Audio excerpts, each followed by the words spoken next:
di underestimate atau di underestimate sama orang tuh menyenangkan ya gitu. Kenapa? Karena kita jadi nggak punya tanggung jawab untuk mempertahankan atau ekspektasi mereka. Karena kan orang yang juara satu kan harus mempertahankan.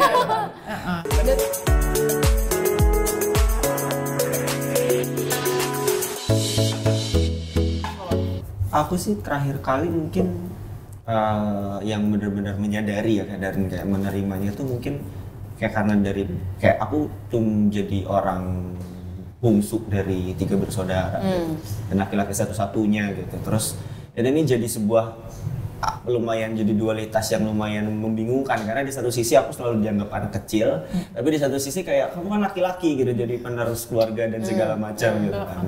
Dan kayak kayaknya sekitar 5 tahunan 25 tahun yang lalu lah gitu kayak selalu dianggap seperti itu dan kayak selalu di underestimate sama orang-orang bahkan keluarga sendiri gitu, keluarga terdekat gitu dan segala macam dan menyadari bahwa kayak akhirnya kayak berontak lah seolah-olah kayak kenapa ya kayak mereka kok seperti itu gitu dan kayak saya jadi semakin pengen membuktikan gitu seolah-olah membuktikan ke mereka kalau saya nggak seperti itu dan segala macam gitu dan baru menyadari sekarang bahwa kayak ternyata kayak itu tuh sebenarnya mungkin masalahnya bukan ada di mereka gitu tapi mungkin ada di dalam diri aku juga gitu kayak ingin membuktikan itu kan sebenarnya proses tadi ya ego juga gitu yang kayak membuktiin selalu enggak gitu dan menyadari bahwa kayak selalu pengen oh kenapa ya keluargaku tuh seperti ini kenapa nggak sedekat seperti keluarga-keluarga yang lain gitu tapi akhirnya menyadari juga bahwa ya mungkin ya ini gitu mungkin kayak bagaimana orang tua aku membesarkan anak-anaknya bagaimana kakakku melihat aku itu mungkin cara mereka yang tahu gitu. Yang tahu apa ya cuman itu cara yang mereka tahu. Betul. Yang diajarin orang-orang tuanya juga gitu kayak kadang kan kita suka memaksakan punya ekspektasi tersendiri sama bagaimana orang memperhatikan kita bagaimana orang memperlakukan kita gitu. Tapi kan segala sesuatu yang nggak bisa dipaksakan gitu. Dan akhirnya kayaknya ini sesuatu yang nggak bisa terus-menerus dilakukan deh dan akhirnya kayak aku harus berdamai justru sama diri aku sendiri juga untuk kayak menerima segala sesuatu yang ada bahkan keluargaku gitu dan akhirnya menyadari bahwa itu ya mungkin cara mereka dalam menyayangi keluarganya gitu dan mungkin akhirnya jadi bisa merasa beruntung juga gitu punya keluarga yang seperti ini walaupun nggak bisa kayak cerita dengan curhat-curhat seperti keluarga-keluarga yang lain gitu tapi akhirnya itu bisa kayak akhirnya balik lagi memaafkan kayak oh yaudah deh gue coba untuk berdamai dengan perasaan ini dengan perasaan bahwa kayak harus selalu membuktikan gitu harus selalu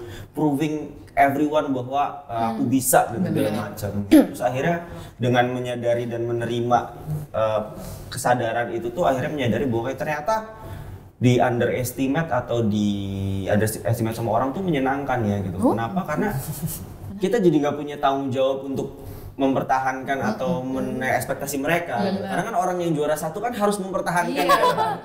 Dan kadang-kadang gerakan kita jadi orang nggak perhatikan, tahu-tahu kayak wow. Iya, kalau jadi juara satu, oh ya udah biasa. Tapi kalau misalkan tiba-tiba jadi juara tiga tuh kayak kenapa kok jadi juara tiga? Sedangkan kalau orang-orang yang underdog, orang-orang yang di underestimate itu kan kayak melihatnya sebagai sesuatu yang kalau misalkan nggak juara ya udah, tapi kalau jadi juara tuh jadi sebuah yang spesial. Menarik ya? Iya, betul. Never underestimate underdog pokoknya. Diam-diam tiba-tiba di setiap gerakan kita terus strategi yang kita bikin orang nggak akan ada yang notice karena underdog anyway gitu nggak pernah diperhatiin nggak ada yang notice tiba-tiba kayak berhasil aja dan itu mungkin ya bekerja dalam dalam insight.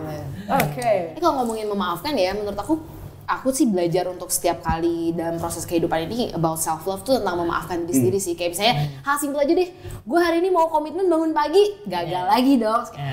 Biasanya tuh kayak blaming diri sendiri buat tuh kan lu tuh emang gak bisa deh disiplin. Kalau sekarang ya udah next time coba lagi ya gitu. Ya ini mungkin proses memaafkan yang terulang untuk sekian kalinya untuk berproses menjadi lebih baik dan memberikan diri sendiri ruang gitu sih ya kalau aku. Betul. Oke dong.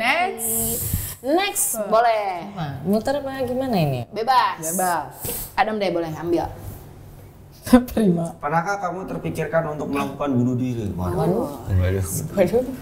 Mungkin kalau bunuh diri enggak kali ya, tapi kalau kepikiran untuk mati kayaknya semua orang pernah kepikiran untuk mati.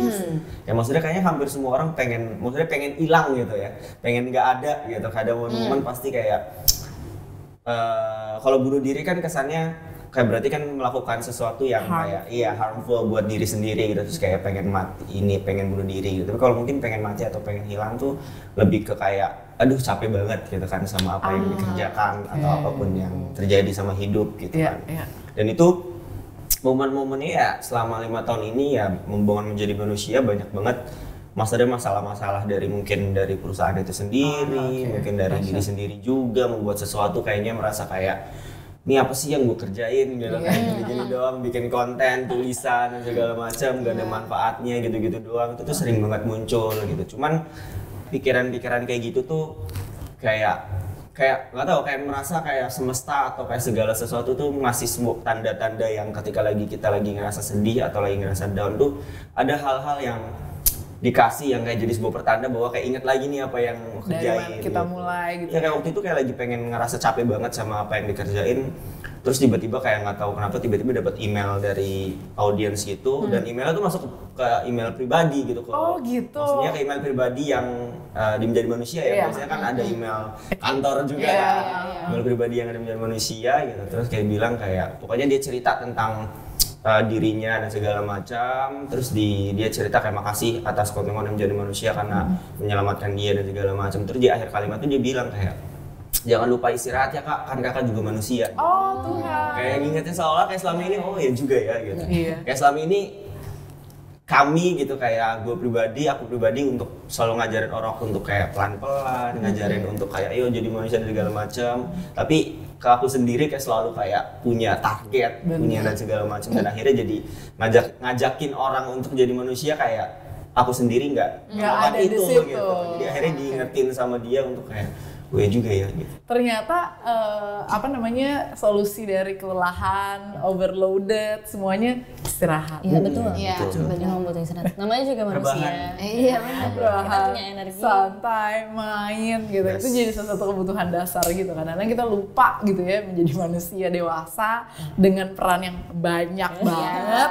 Bersamaan gitu kayak oke, sebentar kok kayak saya kayaknya udah mulai buram nih gitu, ternyata kurang tidur gitu ya, ternyata bunuh diri mungkin related sama pertanyaan ini, bunuh diri nggak pernah jadi pilihan dan juga bukan solusi dari permasalahan, justru akan menambah masalah baru.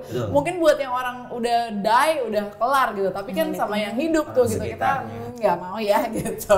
Berarti udah kita nggak pernah punya pengalaman itu ya, cuma kayak lelah, overloaded, overwhelmed, pengen ngilang, mungkin pernah dirasain juga gitu, tapi ternyata jawabannya cuma satu, istirahat. Betul. Lagi Rebahan. giliran kita. Chill. Nanti kita jawab ya. Aku dulu nih. Kapan terakhir kali seseorang menyakiti perasaan kamu? Pas banget kemarin tuh mau persiapkan.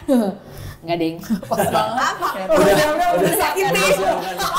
Terus kayak baru kemarin gitu.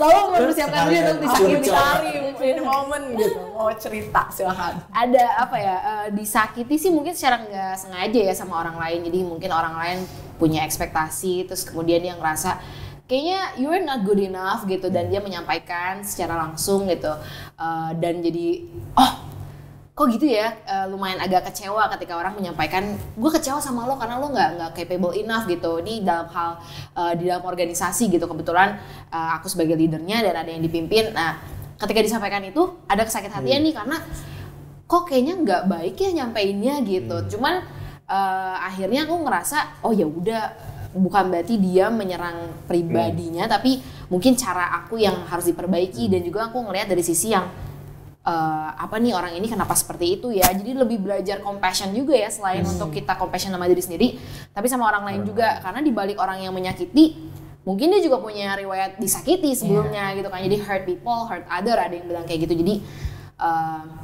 aku sih berusaha buat lebih dewasa menyikapinya, nggak jadi tuh kan orang lain tuh jahat sama gue, karena kalau kayak gitu jadi victim mentality kan.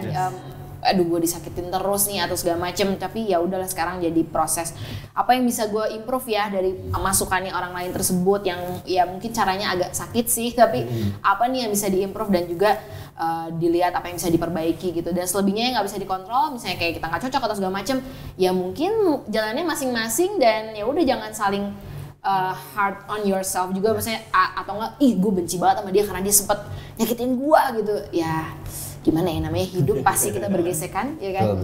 Kita pasti ada momen-momen dimana mungkin orang itu juga nggak nyadar kalau menyakiti kita, jadi gak ada intentionnya ya. Iya benar, jadi ya udahlah menerima aja gitu dan gak terlalu dibawa berlarut-larut gitu. Pernah nggak yang lain terakhir kali disakiti? Kayak udah lupa deh. Iya, aku kayaknya udah lupa deh juga. Karena kalau aku mikirnya kayak udah, maksudnya dari kalimat itu disakiti tuh itu kayaknya harmful banget dan full of hatred gitu. Kayaknya alhamdulillah udah maksudnya aku kayaknya lupa atau mungkin rasanya nggak sesakit itu gitu ternyata. Itu kayak ya cuma pada udah. waktu itu aja. Iya, waktu itu mungkin. Tapi sekarang Atau mungkin batas kali ya. Batasnya kayaknya nggak sampai semenyakiti itu sih gitu. Kayak nggak sampai yang kayak sakit banget nih. nempel Gitu. Iya, sampai bener. aku inget banget ya nggak sih gitu. Oh aku ada, aku ingat. silakan. Iya, tiba-tiba langsung ingat.